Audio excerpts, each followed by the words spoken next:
ಕರ್ನಾಟಕ ರಾಜ್ಯ ಮಕ್ಕಳ ಸಾಹಿತ್ಯ ಪರಿಷತ್ತಿನ ಪ್ರಧಾನ ಕಾರ್ಯದರ್ಶಿ ಮತ್ತು ಸ್ಟೇಟ್ ಲೆವೆಲ್ ಸಂಘಟನಾ ಕಾರ್ಯದರ್ಶಿಯಾಗಿ ಕಾರ್ಯನಿರ್ವಹಿಸುತ್ತಿದ್ದೀವಿ. ಇಲ್ಲಿ ಏನಾಗುತ್ತಪ್ಪ ಅಂದರೆ ಇತ್ತೀಚೆಗೆ ಕನ್ನಡ ಶಾಲೆಗಳು ಶಾಲೆಗಳಲ್ಲಿ ಆಗ್ತಿರುವ ಅಂದರೆ ಶಾಲೆಗಳಲ್ಲಿ ಮಕ್ಕಳ ಕೊರತೆಗಳು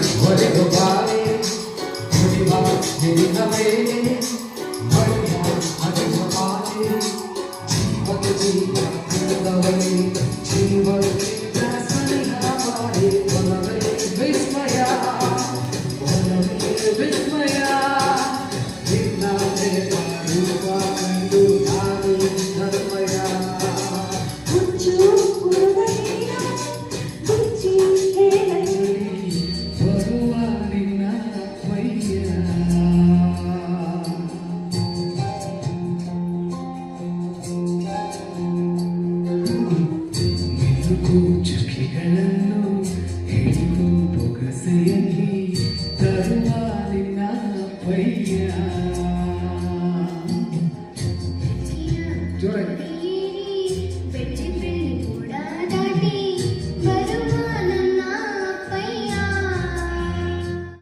ಸ್ಟಡಿ ಆಗಿದೆ 4 ವರ್ಷದಿಂದ.